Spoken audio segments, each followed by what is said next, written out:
Welcome to the 107th episode of the Sawdust Nation podcast with your hosts, myself, Nat from Nap's Works LLC, Josh from North Country Woodworking, and Nick from MPG Creations.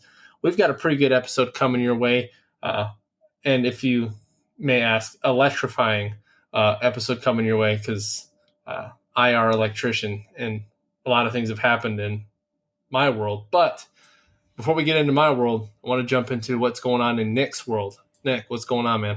Well, I got a lot of stuff going on in the shop. Projects are like mounting again.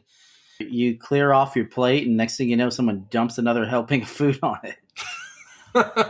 So, not necessarily a bad thing, though. No, it's just I was really hoping to be able to just kind of get a little bit of a lull so I can take care of some projects that I want to take care of for around the house.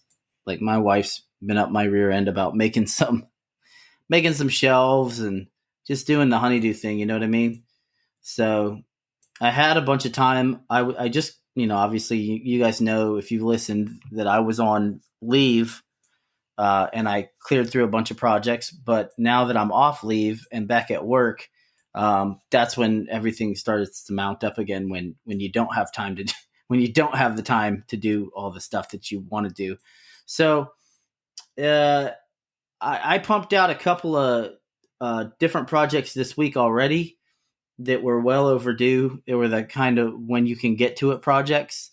And I don't know if I mentioned this last week, but the when you can get to it projects, I kind of don't like those because I'd rather have a deadline. And not that I enjoy being under pressure, but it motivates me to knock the stuff out in a timely manner. So, I mean, I agree with you. I honestly agree with you that wholeheartedly because in Texas, that was like a huge thing. Like, hey, Nap, you make hat presses. I'm like, yeah. It's like, can you make one for me? I was like, all right, what's the deadline? And they go, whenever you can get to it. I'm like, yeah. Well, when you tell me that, it's just one of those things where it's a mental game. I mean, you know darn well that you're going to be able to do it. It's just, I don't know. I have my hierarchy of what's pressing and what's, what can wait. And the ones that are when you can get to it are the ones that can wait. And before you know it, it becomes an issue. So, that's where I'm at. I have like 4 shadow boxes due in the next 3 weeks. I throw one of those my way when my shop's open. I will, but they're all local. So it's just one of those things where it's like, well, I can't outsource to Nap. I don't want to outsource to Josh because I know Josh is busy for one, and then 2, if I do outsource to him, he's shipping all the way back here. So it's just easier. Like, getting the project done is not a problem. I find that packing and shipping is definitely an art form in itself. So it's kind of like one of those things where it's like, all right, well, so I don't have to ship it, so I have more time to deal with it. That's fair. Because when you do the shipping, you have to take into consideration the amount of time, like the amount of days it's going to take to get there, depending on how fast the customer wants to, and what mode they want to have it shipped. So. Shoot, I had Nick Coffey over from Coffee Custom Knives. He came over today, and we were etching some glass on the laser for one of his projects. So that was cool. He got to see my setup. I don't think he's ever been to my house before, so nope. And then I've been in like there's 3 of us left here that I know of for sure that I just like go to when I get overly inundated.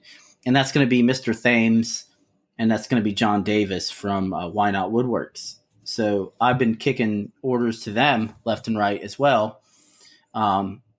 Because these people give you most of the orders are like we need it sooner than optimal, if that makes sense. Right. But it's kind of cool because we all, like the other day I had Mr. Thames gave me a referral for a plaque or for a laser etch job And I messaged the person. They messaged me back, and then they kept messaging me saying, like, acting like the messages stated that essentially they weren't receiving my messages, but they didn't say that. They just said, like, well, if you're too busy to do this, I understand, blah, blah, blah. It's like, look, I don't know what you're talking about. I've been messaging you back. So I called the guy, Mr. Thames, who referred us. And I was like, hey, I don't know what's going on, man, but this person thinks I'm blowing them off, and I'm totally not. I'm totally responding, but their messages seem to be like not going through. So that got resolved, but he called the individual and was like, hey, I don't know what's going on, but they figured it out. It was I guess the message settings on this person's phone was out of state numbers didn't go through. So, but they did initially. Shoot, give me that setting because I won't get all these stupid spam calls. Jesus. Well, regardless of that, it's just been, come home, go in the garage, get some work done, do it increments at a time, make steady progress on everything. I just finished a cherry wood box. I think it's on my Instagram. I think that I don't want to toot my own horn, but that freaking grain, holy cow. It looked like a board. I recognize it. There was a certain swirl on it. So up at Dakota Hardwoods right now, they have a bunch of quilted cherry, and it's just in their regular stock. So why not, right? Why not? Send some my way. I mean, like, come on. And then there was one more thing I wanted to mention as well. For some reason, Instagram won't let me post reels right now. It's been acting up, man. Like, what was it? I got flagged for sound. I was like, hold on. First of all, Instagram, dear IG. You provided the music. You provided. I know, right? Like, how are you going to flag me? And it's like in Russia. I was like, well, I don't care about that. Like, okay, cool. Like, but I'll just dispute this and then whatever. But I've had that happen before, and I just kind of ignore that because I don't really care if Brazil is getting my reels. You know what I mean? But they will not let me post a reel to my page at all. I've built probably 4 or 5 different reels now, and it won't even let me save it in drafts. So you might have to log out and log back in. I had the same I did not too long ago. I cleared my cache, all my cookies and stuff like that too. Still nothing. So maybe I guess I'll try. I'll keep trying it. Keep doing it. I'll hard restart my phone, whatever I got to do. But golly, and then I'm going to try and do it from the computer. Can you post from the computer? I think you can, but not as user friendly. Well, so I'm going to try and do it. There's 2 different things I'm going to try and do. I have an old phone. I'm still logged in on my Instagram with an old my last phone before I got this new one. I'm going to try and build a reel on that phone.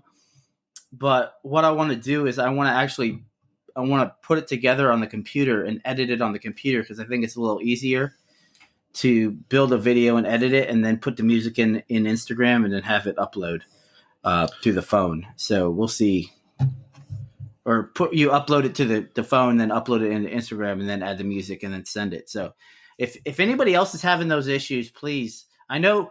Josh said you got to like log out and log back in. I even uninstalled it and reinstalled Instagram on my phone. If any listener has any idea of how to fix this, please tell me. Maybe my phone's just jacked up. I don't know. I just rebuttal it and go and move forward. Rebuttal what? Oh, no. So, like, if it says you can't do it, I just say, hey, you provided this, and actually within, like, 30 minutes, my reel was fine. Well, it's not giving me that message. It's giving me, like, your reel was not posted to your page. Try again later. So I tried again later, and it won't let me do it. And then it deletes the entire work that I just put together. Can you see this? See those 3 things right there on top?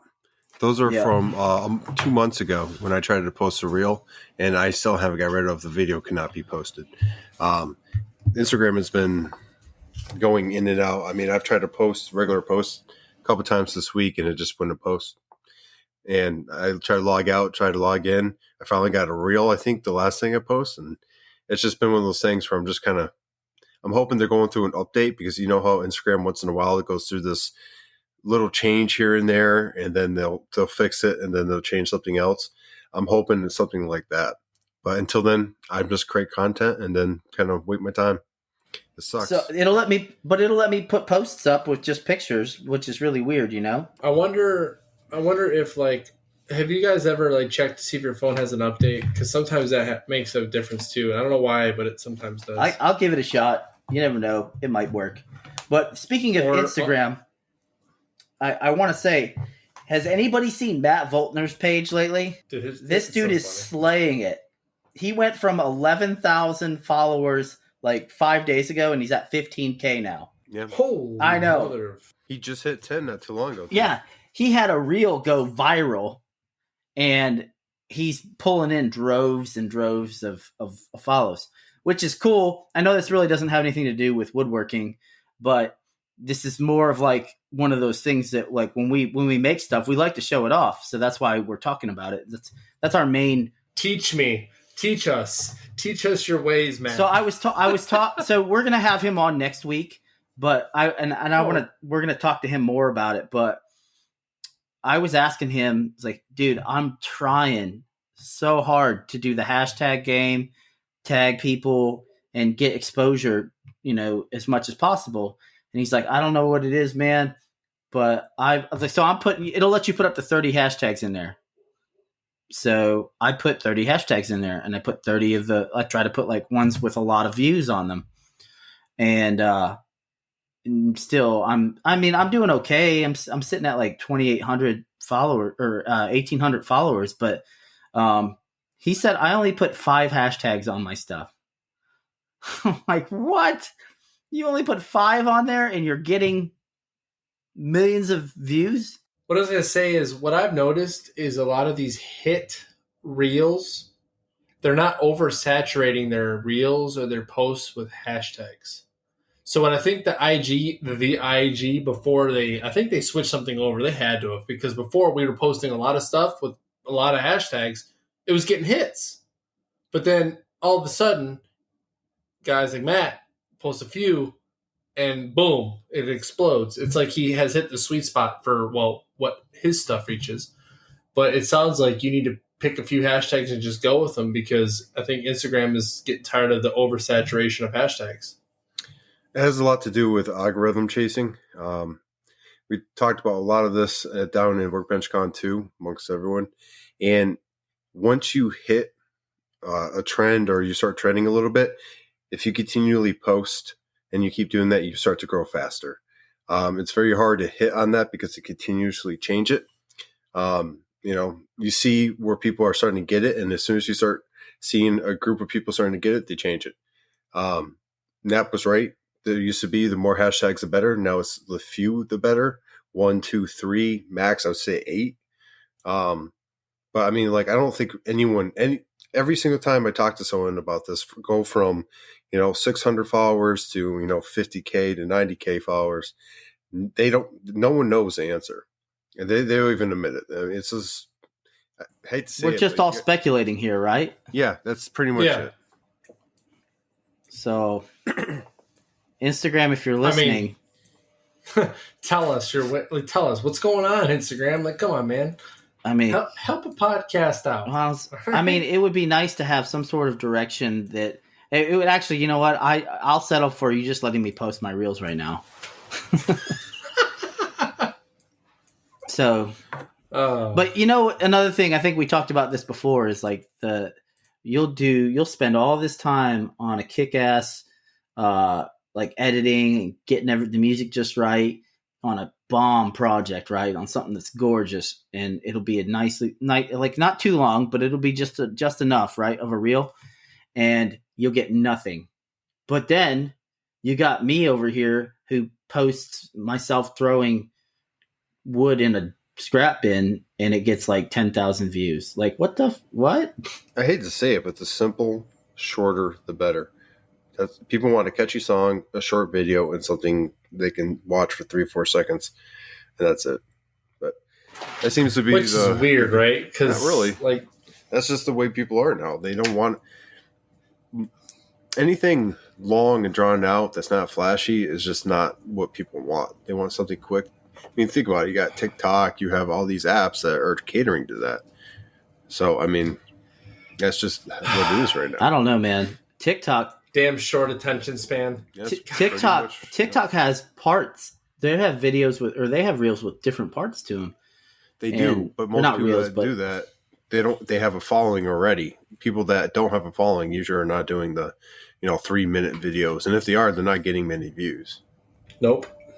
It's just, I've done some reading on it just because I was curious about it myself. And it's just, that seems to be where they want people. I mean, hell, at this point, we might as well just start posting, what is it, ASMR? Is that what it's called? Oh, yeah, the sounds.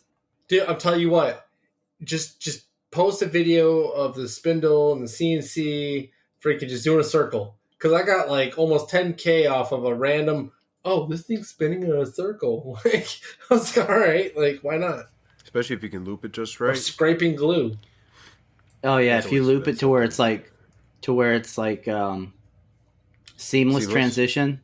Yeah. Yeah, and the next thing you know, somebody's watching your reel 3 and 4 times before they even know about it. That's like, I should probably click off this. I think that's why people do the looped transition thing, because it's almost like not tricking the system, but tricking the viewer. Which, I'm not going to lie, I've caught myself a couple times like, wait a minute, this is looping. Next. There's some tricky ones out there. Anyway, yeah. I'm sorry, we got off into a rabbit hole here, but I just thought it was relevant information, especially for the folks out there who are making projects and like to post their content so everybody else can see. So, anyway, what's going on in your shop there, Josh? Well, as always, busy. It seemed like this last weekend I got 7, 8 jobs all Saturday. Some of them, wanting to be done by Thursday, some 2 weeks. Some don't think that I'm a real business. Pretty much everything in between. So we're going to back up a little bit and kind of visit some of this stuff. But right now, what's currently in the shop is I'm working on that shadow box I'm trying to ship out this week. I have a package for Nick I'm trying to ship out too, but one of his hat press is very hard to package. I don't have a box big enough, but looking for that. While that's occurring, in the back of my mind, I'm trying to think how I'm going to ship this shadow box. It's going down to Maryland. I'm almost willing to drive down there and hand it off if he would pay for gas, just because I'm nervous about shipping it. The good thing is I'm not putting anything in it. It's just going to be felt. They're going to put all the flag and everything else in it. So it's pretty straightforward. That being said, the first facade, I actually broke a bit, and then the CNC kind of traveled into the facade. So I wasted a good piece of a cherry. I think that was partly my fault. I think I was going a little too fast, and it just either hit something or it just didn't like its path. So I ordered another bit. And I had glued up some more cherry. Got that carved out today. Basically, hopefully wrapping that up by tomorrow. What size was the bit you broke? Quarter or eighth? So it was eighth. I like using eighth when I can because it saves space and wood. But the more CNCing I'm doing, and the faster I'm trying to go with the spindle, I'm realizing that I have to get out of that habit and go more to the quarter. The quarter is not going to break. It's going to move the CNC first. And I actually proved that because I did one of my first desk challenge coin holders with a laser engraving on top. I haven't posted about it yet, but a friend of mine asked for some wings, and I asked him hey, I can laser engrave the actual image on top of this. And he's like, yes. So I knocked that out yesterday and delivered it today. And it's kind of trippy looking because you look in the slots and you can see the engraving. And, so when you hold it up or you look down, you can see the whole piece. And then when they start putting coins, it'll start, excluding that. But I definitely really liked it. It has a definite flair to it. But I was messing around with the settings, trying to push this machine a little bit. And I did 2 things this last week, accidental. When I went to, if you're using easel, they use different measurements, but inches per minute, I put 600 accidentally at 1. And my machine can move that fast, and I caught it before I started carving because it was going into position, but it moved, and it moved as fast as I ever seen it. So that was a mistake with a 0. And then another time I accidentally was going death per pass. Instead of putting 0.05, I put 0.5, and it was able to do it for a little while. I caught it before it did any damage. But I will tell you, all in 5 seconds. It was about 5 seconds, but it was on like the 20% where it starts at the top and dives down at a 20-degree angle. So it wasn't so bad, but I caught it in time. But I was impressed it actually survived that. So CNC mistakes this last week, some lessons learned. I've been kind of grinding a little too much. I'm getting tired and I'm making mistakes. So that's where you have to, watch out for that. I have a project due on Thursday. It's 2 16-inch challenge coins, or what I refer to as challenge coins. They're kind of modeled after it. And if you recall, the E8 Marine challenge coin I did a while back was walnut with a acrylic black rank insignia. Well, I'm doing 2 of those. I'm doing one for a warrant officer and a gunnery sergeant. And they want them by Thursday. I actually have them going right now in the laser. I'll be doing the front today and doing the back maybe tonight, when I might start doing some of the editing while that's happening because I need to get it done. I did 6 plaques. I did 3 airplane plaques, 1 going to security forces, 2 going internal to my squadron. And then doing a New Jersey style plaque for the judge advocate on base. They reached out, so that's pretty cool. I'm enjoying that. And then a few more plaques here and there. I flew, and then a couple others.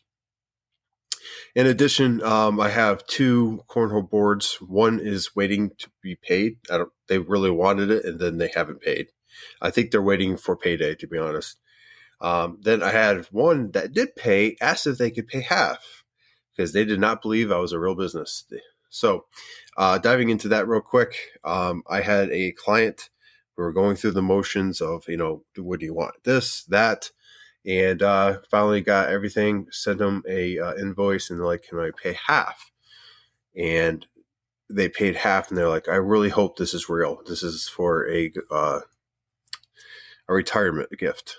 And I wrote back kind of like... That was pretty... Go ahead. That was messed up, man. I'm sorry.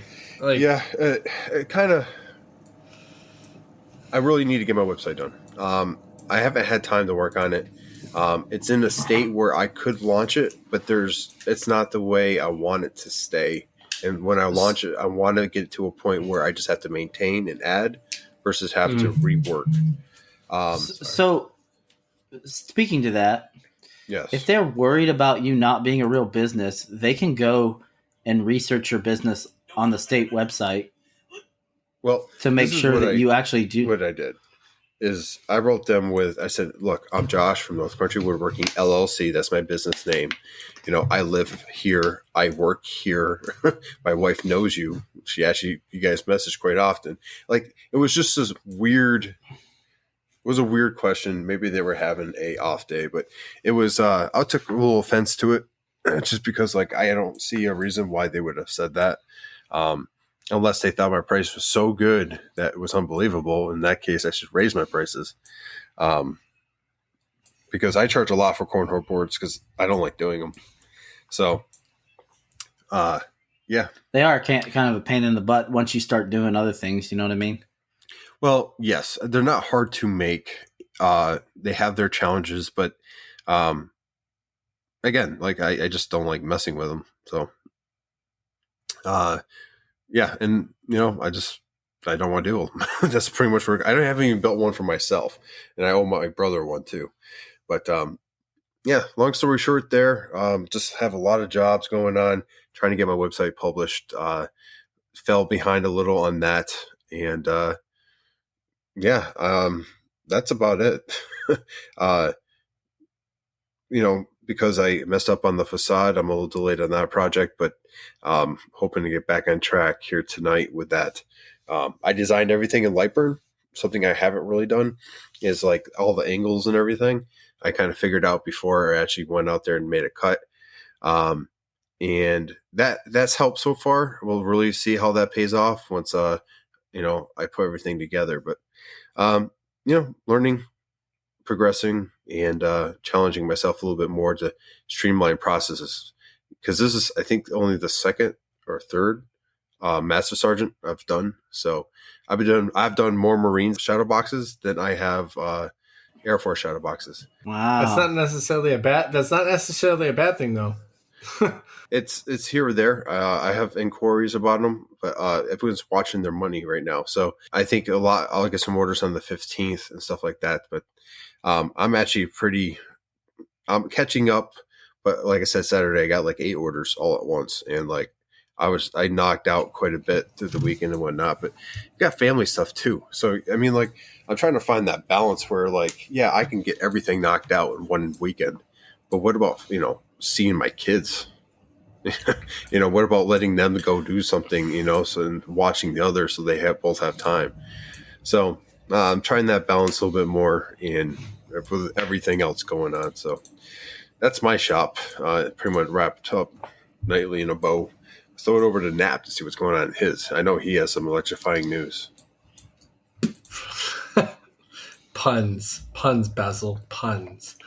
No, so yeah, I've done a little bit in shop, and by a little bit, about a whole day's worth of electrician work.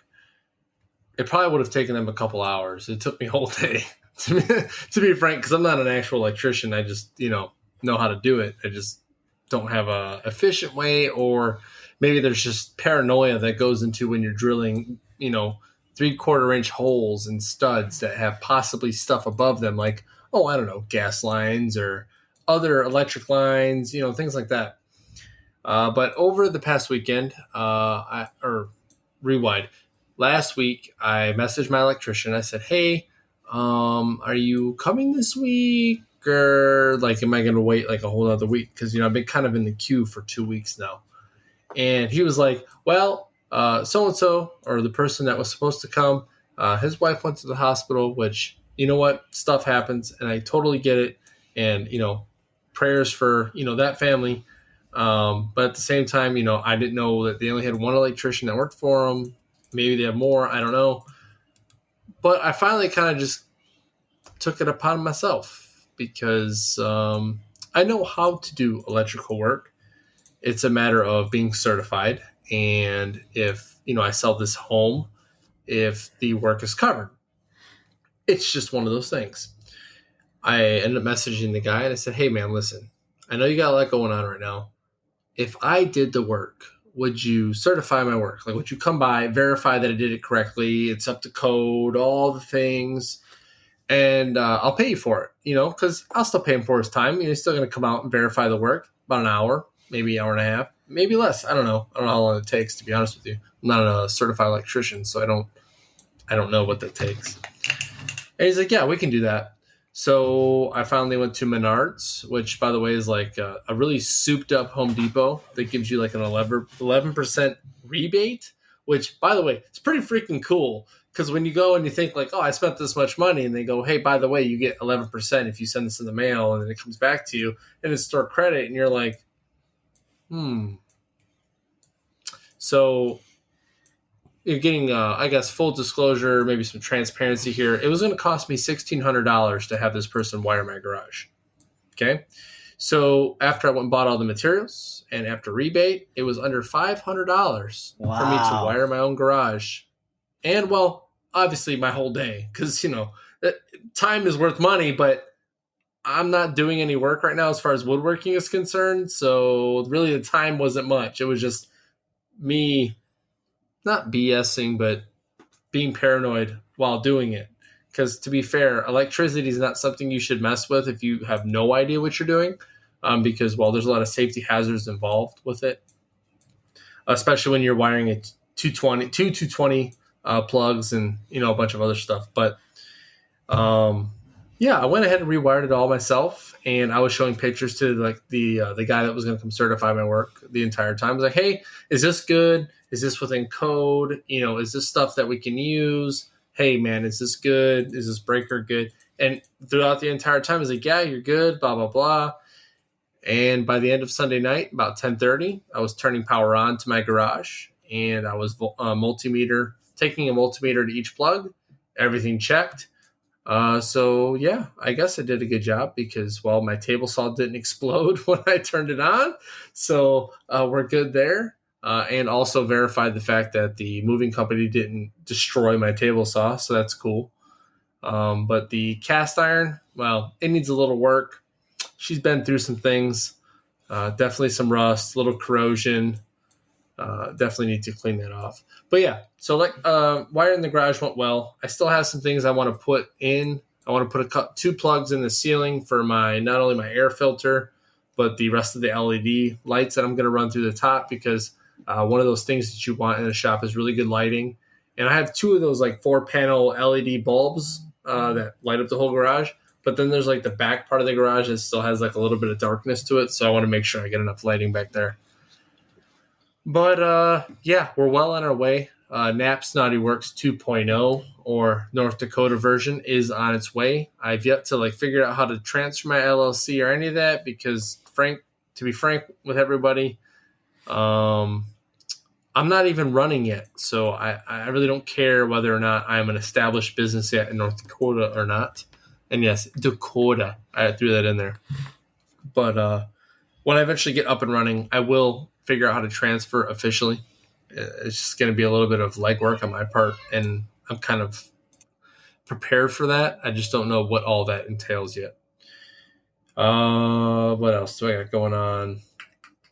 Took a couple pictures of the shop. It's on the Sawdust Nation podcast Instagram, so you guys see what my shop looks like now. Daniel over at PW and CNC, or even Clint, I don't know who responded, because I'm sure they both have access, but it says so many possibilities.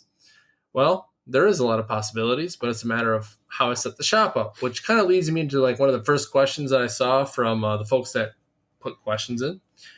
Let's see here. Let me get this thing. All right. So this is Nap with the new shop. And this is coming from Victor, by the way, from Wim Design. Nap with the new shop. What will you do different when doing your setup to increase workflow? Well, this may not help workflow right away, but one of the things is a lot of the things that I did in my old shop was a lot of external wiring, a lot of this, a lot of that. I'm doing a lot of in-the-wall wiring between HDMI, Ethernets, all these things. One thing that hindered me before was hooking up to a Wi-Fi. So being able to hardwire everything, which, by the way, Victor, thank you very much for your help with getting a switch to help install in my shop, because that is going to bring that internet or that connection to my computer in here a lot faster, a lot easier, and more reliable. Because let's just face it, Wi-Fi is cool and everything. It's the great thing in the tech world, but a hardwired connection can never be beat.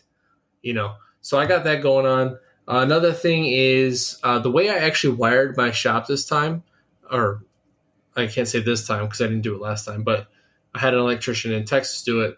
But this time, doing it myself and actually being able to plan what I was doing, a whole wall is dedicated to tools right now that I will never use at the same time. Bandsaw, joiner, drum sander, planer. All of those are on one wall right now.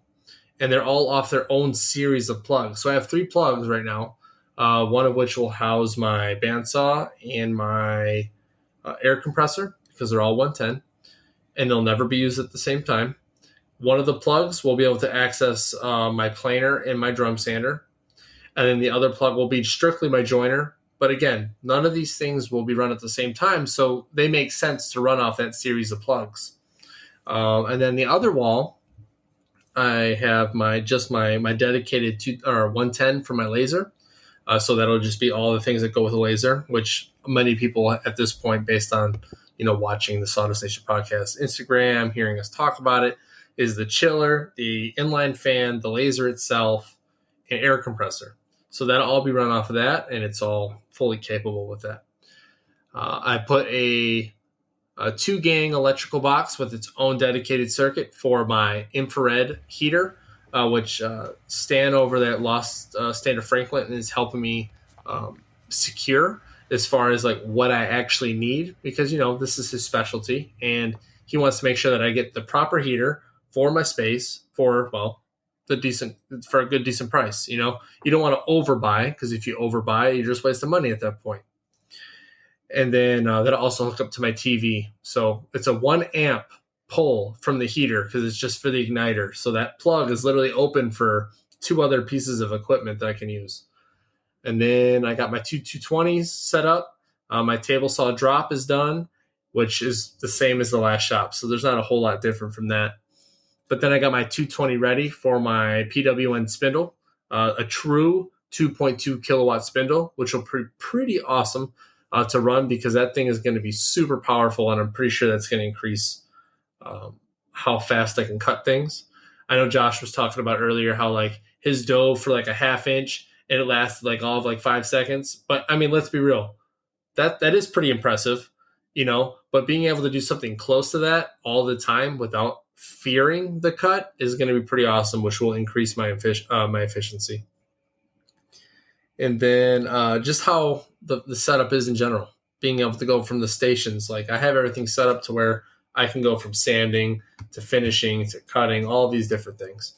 So that's really, in a nutshell, kind of how efficiency will be increased. I said, Nap, I would put another dedicated 220 for the laser in the future.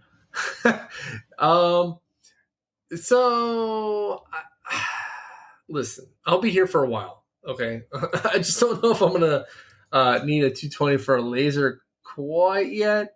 That's you're talking some serious power there, bud. And for those that are listening, he's tuning into the Patreon version, being able to listen to the YouTube and watch us live, if you didn't know. But he's fielding questions that way. But yeah, so that's kind of how I would change things. I mean, some of it's the same, but different. But yeah, that's really what's all going on in the shop. This weekend's going to be super busy. I'm going to be setting up the shop fully, other than the drywall. Drywall might be a couple weeks from now, because 1, I want to make sure I'm not going to add anything else, and 2, I need to get my inspection to make sure that I'm good to go, and 3, well, I'm being lazy and drywall sucks. So there's that. But yeah, so that's what's going on in the shop. I'm pretty excited to get going again. I really do want to start making stuff, because it's something I really do miss. A lot of time that I've been spending doing nothing has been driving me crazy. Other than that, we got a couple other questions, which they were good questions. We got one from the old Gmail from AJ, and then we got another one from the Instagram. We'll hit the Instagram one because AJ was awesome enough to add some audio to his, so we'll get his last here. But that second question, and this is for all of us, which I'm sure we've all been here, but it comes from Matt Voeltner there from Voeltner Woodworking. One project you've built and are embarrassed to admit was out of your league. That's a good question. I think it's a really good question. So, Nick, we'll let you go kick it off, bud, because I've talked forever. What's one project you've had that's embarrassed you, or you're embarrassed to admit was out of your league? Like, can you come back to me? Because I'm thinking of all the embarrassments. Josh, what you got, man? That wine cabinet, never finished it. So that's probably something that I don't know if it was out of my league. I didn't plan appropriately for it, and it showed later on. So, would you say you overthought that project, maybe, or was it legitimately just like? I didn't plan appropriately. I was trying to do something that I did in the past with other projects, and because of the size of that project, I needed to find ways to reducing weight, because I was worried about structure, and I shouldn't have been worried about structure. I should have been worried about how to reduce weight so the average person could move it if they needed to. But yeah, that was my mistake. It made a bit overthinking a little bit on there, but I think if I would have sat down, made plans, and went that road, I would have been better off, which actually leads me to another topic idea later in the podcast. But, well, you know. Okay.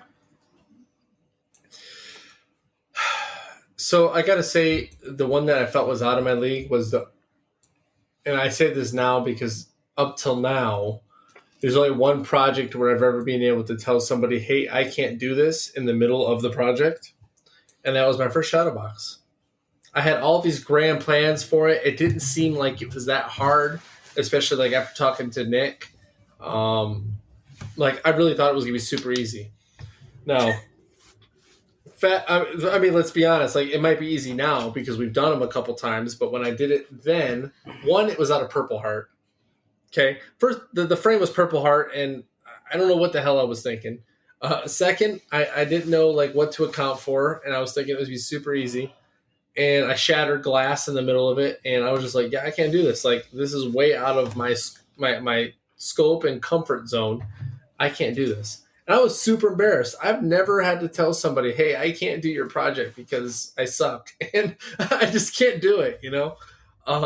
And that person, believe it or not, I mean, although embarrassed, it was salvageable because they bought the material from me based on what I'd already done, and then they had someone else finish it, which all in itself is like ultimate embarrassment. Like, it's almost like shun this guy because he can't finish his own projects, you know?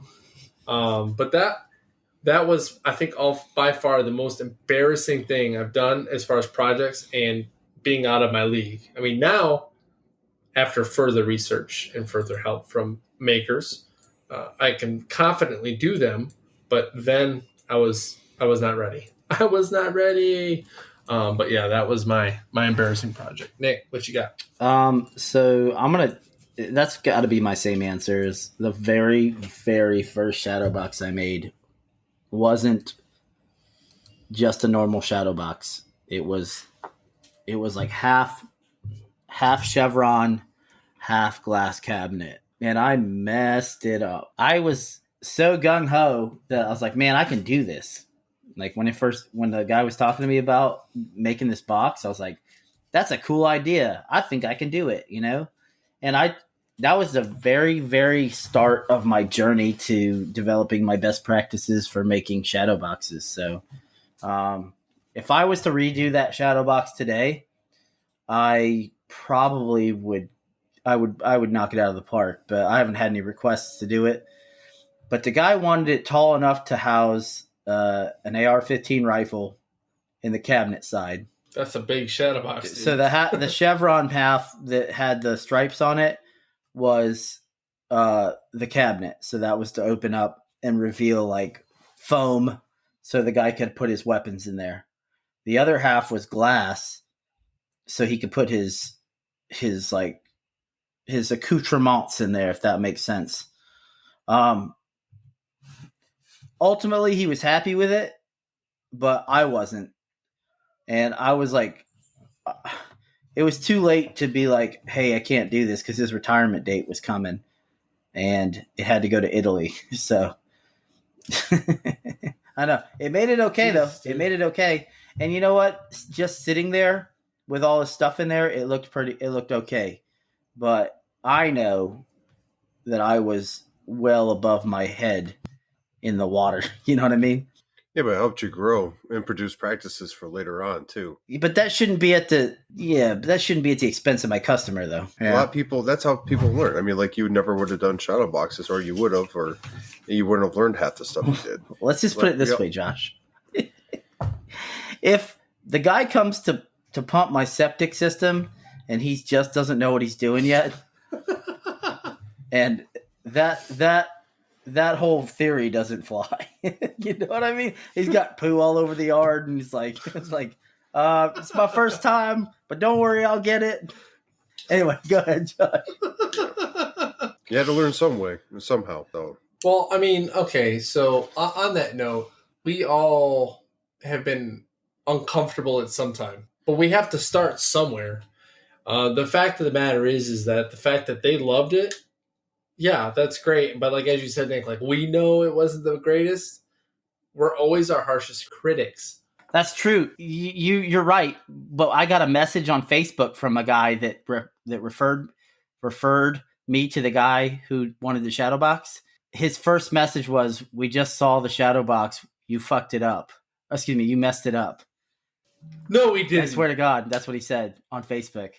And I was like, oh, what happened? Like, I'm so sorry. Like, I thought it got crushed in shipping. And he's like, no, man, I'm just kidding. It's really beautiful. I was like, oh, thanks. But I was like, like that's cruel as shit. Like, that's so cruel. Like, why would you do that to somebody? You must have known this person. I did. I knew the guy, but I was like, man, I feel terrible.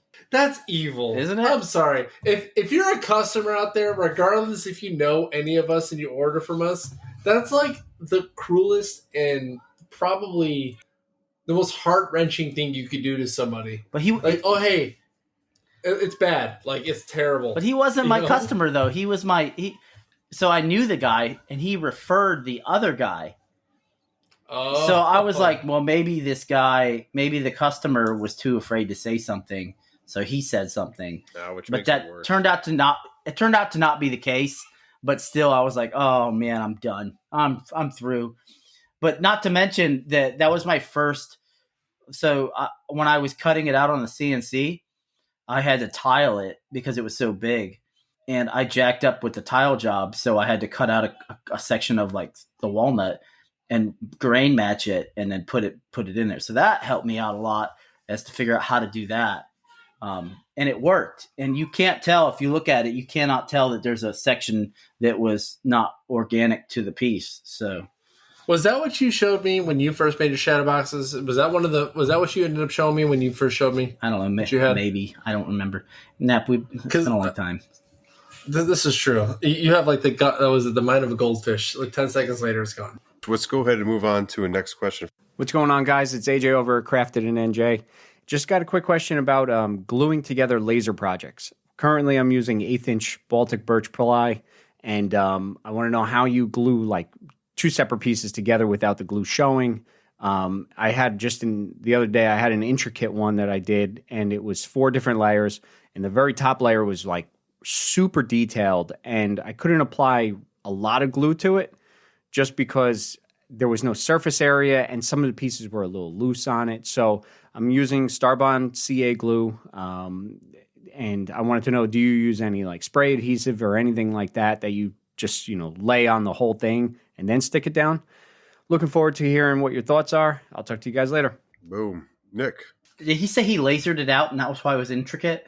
No, he said you lasered out an intricate piece and he had to glue like 4-layer design. What I found works, and this is kind of from the whole acrylic game, is if you put double-sided adhesive tape on it, and it's got to be strong stuff though, then you don't need glue.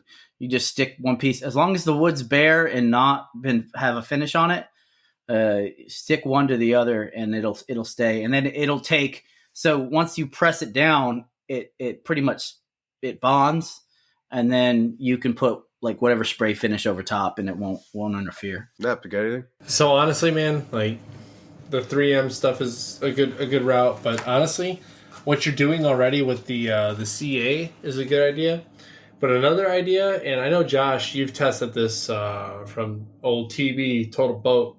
You got that, what is it, the infrared or UV light curing resin stuff, which I've heard is pretty awesome. And, it's crystal clear, probably doesn't show quite as much. I haven't tested it personally. I think while I'm here in North Dakota, getting to maybe do a little more testing than I could in San Antonio, I'll let you know more on that. But as far as that, I mean, CA is a pretty good route. I would say you don't need as much CA to glue, let's say 1/8" Baltic birch, because it's fairly light. But I like Nick's idea with, like, for example, his acrylics and stuff. That 3M stuff, it sticks to damn near everything. So if you can put 3M on the back of that stuff and then cut it out and then stick it together, that might be a good route to go, to be 100% honest with you. That's about all I got, because I haven't done a lot of that. So you might want to do a little research on which 3M double-sided paper you're using, because the stuff I use is 300 SLE, which is super expensive, and it's meant for acrylics. So it's meant to adhere and bond to the acrylic. But there are other alternatives out there as far as the double-sided paper goes that you can use, and then you can obviously laser out your design. And whatever's left on the back, you just peel and stick. So, and actually, someone else you can reach out to, AJ, which is one of my friends who I actually went to college with, like, over online. That's how we met, and that's how I got into even CNCing or being a maker, period, is Ron over at Splinter Customs. He does a lot of, like, layered 1/8 inch, like, was it laminate / Baltic birch projects, and he glues a lot of stuff together. So honestly, man, I would reach out to him. He might have some really good insight into that, because he specifically makes projects with that stuff. So I would definitely reach out to him if you get a chance. Yeah, I agree. You guys pretty much hit it on the head. CA glue, the 3M material. We do a lot of, well, my wife does a lot of projects for like Father's Day, teachers' gifts, stuff like that. She uses CA glue. Doesn't really have an issue with it. It works great. Just don't need to use a lot. The 3M stuff, if peel and stick, but again, that's a little bit more pricey. But I actually have a new listener here in my shop, and he asked me a question today based on some of the episodes. And his name is Zach Weaver, and he's getting into woodworking, but he doesn't want to invest into a lot of wood and stuff like that. And he's talking about plans. And I know it's something we've hit on a little bit here and there, but I want to go around the table here and ask for him, if you ever bought plans, utilized them, if you buy them often, where do you get the plans, and will you ever make plans to sell for yourself? So it's like a 3-part question. Plans. So I used to buy plans off the interwebs, and I found that a lot of the stuff that I was buying plans for didn't quite match up to the size, so scale of what I wanted to make. So I had to do all the math myself. So I found it easier to just make my own plans. And I do all my designs on the computer, so I can get exact and see if things fit. There's a whole bunch of different software you can use, like SketchUp, and what was the other one that Kumo uses? I thought he uses SketchUp. SketchUp or Inkscape's not a thing, but Yeah, SketchUp I think is the one. There's SketchUp, and there's another one, Fusion, I think. Which I know Pete from Petrie's Workshop uses, but that can be a big overhead expense to start off. You know what I mean? SketchUp's free, and so is Fusion 360 for the trial. Yeah, you can get SketchUp for free, and Fusion 360 is free as long as you use it for personal use. Really, I didn't know that. Yeah. I thought you had to pay to download you need a pretty hefty computer to run it, though, because it is CAD software. But learning it is pretty difficult. I try to take classes when I can, either YouTube University or even when I was at WorkbenchCon. There are people that base their entire plan in business off of Fusion 360, where for, like, say, our projects, we had a project that was 10 by 13, and there was like cubbies and stuff in that for whatever reason. You could take that and you can scale one piece. Say you need a cubby that's a little bit bigger. Once you scale that cubby, it actually resizes the entire project, and it allows you to get a cut list from that. So I mean, like, there's definite benefits for learning Fusion 360, but there's people like Matt from Wacky Works. He uses SketchUp, and he really knows how to use it. So, and then Kumo. So there are people out there that are good at both, and they have arguments toward both sides. But yeah, that's a good place to start, I would say. I'm also a fan of the YOLO way of doing things, and that's like cut first, ask questions later. And then you cut it too short, and you go, son of a gun! Back to the lumberyard. That's the way I used to do things. Yeah, and then you realize real quick you should probably plan things out better. So I guess it's like to me on this. So I've only bought plans once, and that was for like a laser project, because I was like, you know what? I really don't feel like recreating this right now. Like, it's one of those things you're just like, yeah, I don't want to do it. So I bought it, but I will tell you this. The plan that I bought worked out great. Okay. I haven't bought other plans for like workbenches and stuff, like, for example, my outfeed table for my saw stop. So I sold my last one on the fly when I moved, which really pissed me off because I really love that outfeed table. It worked great, and it came from cannibalized parts from another bench. and it's gone now, so I have to make one from scratch. So I might look up plans this time. The outfeed table. So check it out. That outfeed table that I showed you. Yeah. I sent you the link to. Free plans for that. And that's another thing too. So you can buy plans, but there's plenty of free plans out there. And Nick, I might need you to resend it to me because that's pretty late in my message history, and I might need that again. Well, I gotta find it, but that's the kick A outfeed table. I'll tell you what. I had to cut mine in half, and then eventually I had to cut it in a quarter because it was way too big. But the plans call for a 4x8 outfeed table, which is it's nice. It uses a full sheet of melamine, and it's on casters, and it has plenty of storage space underneath, like Naps does. But I had to modify mine to the point where it doesn't even look like it anymore because I just don't have the space for it. I mean, yeah, that's the big thing, right? So a lot of the times when we buy plans, and like you said, Nick, 4x8, and Josh, you always get plans where you scale them to what you want and changes overall dimensions. I'm gonna tell you what, if I buy plans, I'm typically not making it to the exact same specifications because as a maker, we all have different ways of doing things. Yep. We use what we buy sometimes as just a guide to get something started. Like, okay, what does the bones look like? How can I make this fit me? And that's what I did, for the laser project was I was like, okay, like I bought this, but how am I going to make this work for me? And I eventually did. But for this particular one, like Nick's going to send me these free plans, hopefully, if he can find them. And I'm going to make it work for me. My space is a little bigger than my last space, but there are some things that I might do differently. Like, for example, on my last outfeed table, I did a torsion box. That torsion box had housing for clamps. I'm not doing it this time that way. I'm making a clamp rack like Josh has or like Nick has because guess what? That clamp rack is a little more out of my way and a little easier to access. So when I go to pull a clamp, I'm not pulling like 5 out of my, out of my torsion box. But all end all be all is, yes, we've all bought plans. We've used them for just the bones. We've done things with them to make something better. It's just all about what you want and what your desired result is.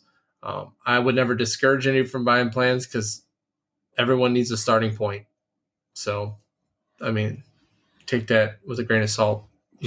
I never bought plans. I should have a couple of times for that wine cabinet. I probably should have, or something similar, so I can get a good idea of the inner workings.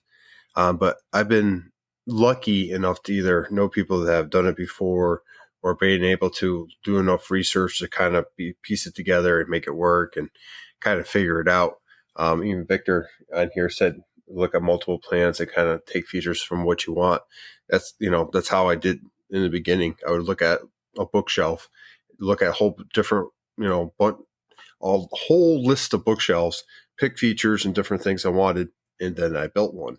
I've actually never bought plans or followed plans because I found they were just so limiting. If you miss, or make a mistake on a cut, it's all those cuts are lined up in such a way that like everything could be messed up later on. There are people that buy plans and do something like Napa's referring to is just kind of making your own. So like if you cut the leg a half inch too short because you measured wrong, cut them all a half inch too short and just kind of go with that. It doesn't have to be, you shouldn't be sweating bullets when following plans that's there for easy use. And I want to stress that because that's one of the reasons I never bought plans. Because honestly, in the beginning, I thought you would have to follow it to the T, and that's how you follow plans. That's the Air Force in me. Technical orders, checklists. I always found it liberating to sit there. Don't deviate. Yeah, exactly. So to look at a bunch of different things and being able to piece it together, that's just how I've been. And like I said, I've been very lucky that, like for the shadow boxes, I was able to reach out to Nap and Nick and get some insight there and stuff like that, which helps because as Nap was referring to, you sometimes just need to see the structure, like the bones of it to kind of get a good picture of what you need to build. As far as like making to sell plans, maybe someday. I honestly don't think my skill is that set where I can honestly put it on paper and give it to someone and say, here you go. I want to home my projects to a point where I don't even have to really think about them before I do that, because if I could build it, that's great. But now I need to get that plan simplified enough where I can hand it to someone that might not be skilled in the same set and do that. And to do that, I want to make sure that I'm not having issues because it may never happen. Who knows? But maybe someday. What about you guys? You gonna ever sell plans? Honestly, man, that part of that question, I forgot about that part. I had a whole thing in my head about it. It's funny. So I actually don't sell plans. So I've had a lot of makers reach out to me. And recently, a guy reached out about hat presses and like how I did things. Oh, yeah. I'm going to tell you what, man. I don't, and Josh, I think he reached out to you too. Because he said he was going to reach out to you, I think, if I couldn't help. But I'm going to tell you what, I'm for the maker in this case. I don't sell my plans unless I feel it's super proprietary. Like I spent hours, for example, like my hat boxes. Will I sell that? Sure. If you love the way I did it, I'm going to sell that one because it took me 2-3 days to refine and make that product. And I could explain and give good directions on it. But if I make logos and simple little things and you want like ideas or help with that stuff, me personally, I'm not selling it to you. Like I've had people, hey man, how much you want for it? I was like, dude, I'll just help you. Like I don't care. Because at the end of the day, there's so much money in this market. And I hate to say that like arrogantly or maybe ignorantly, but there's so much in woodworking that people don't understand that there's so much out there to make that there's enough room for all of us to do that. So I will always help folks. The base of the question I was trying to get at is like maybe not to like our community selling it to each other, but like on a website or like Etsy. People that may not have access to or even know that the Instagram community exists and they want to, they're searching on Google, hey, how do you build an outfeed table? Because you know what? I just need a table in the shop type style. Honestly, no, then I won't do it.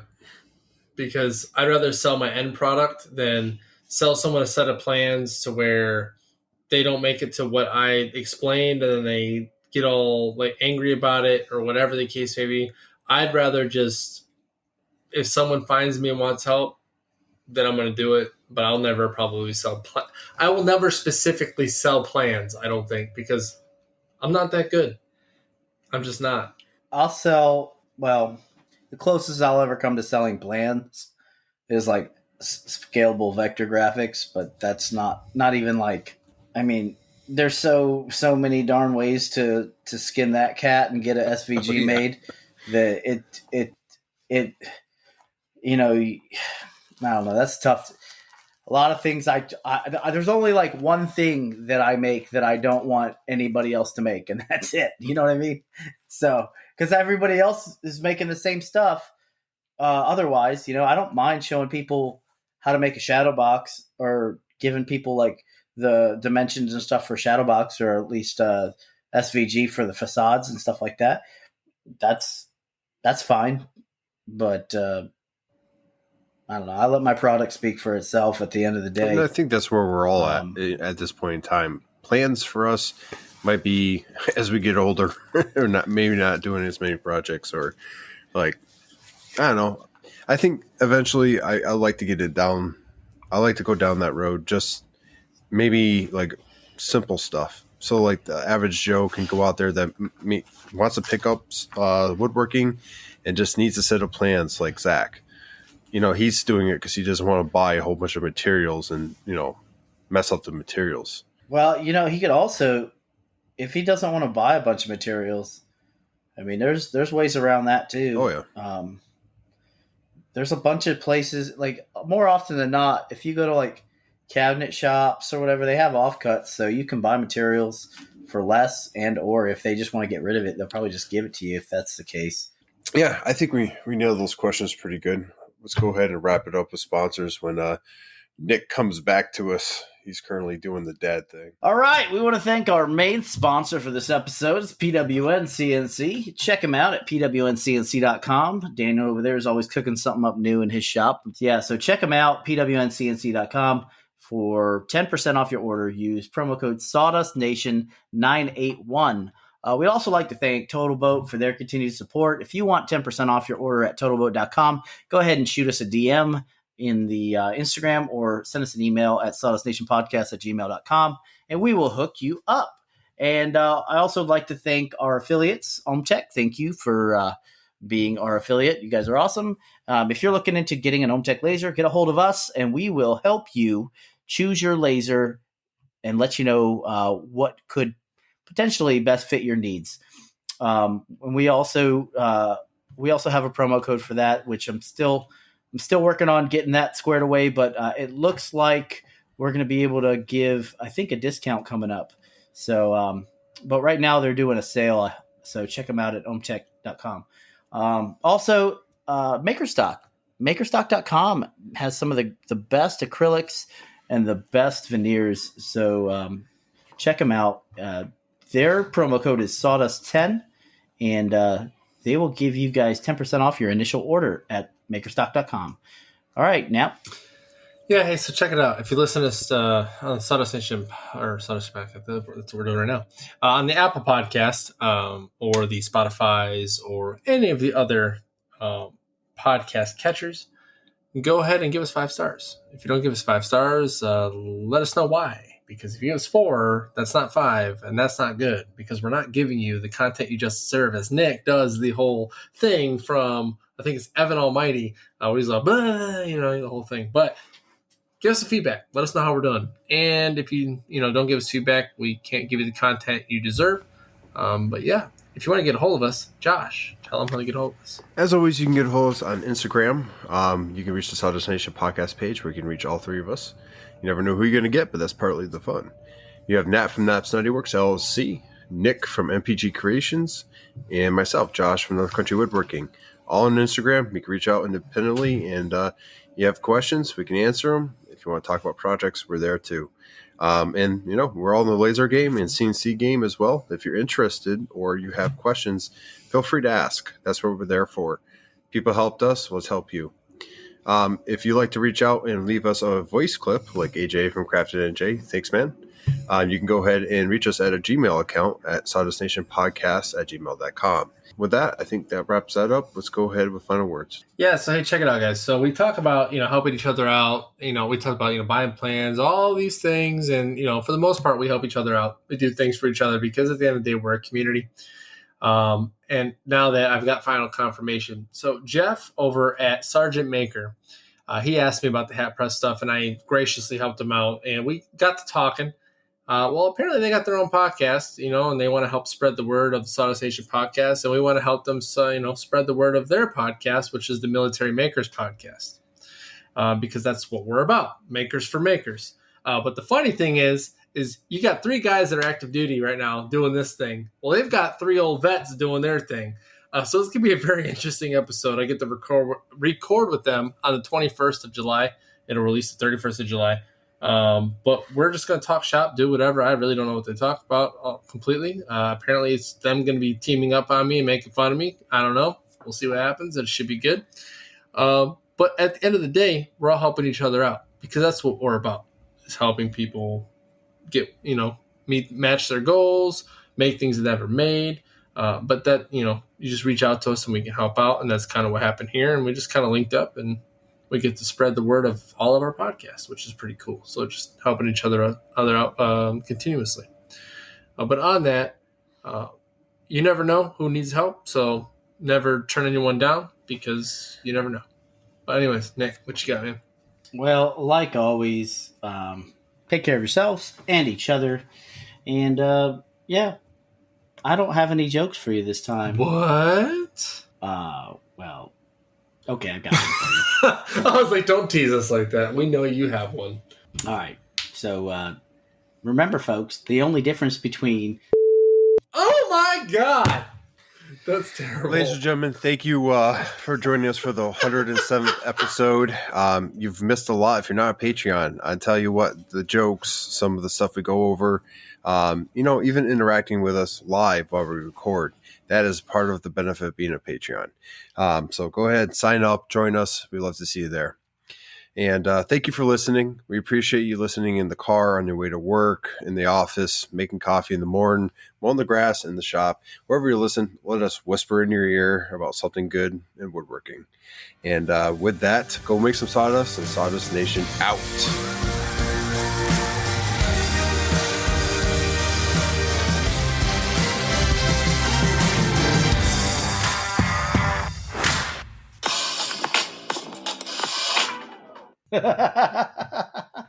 That sounds like That should be our official music for the intro. no. I'm pretty sure we get sued for that.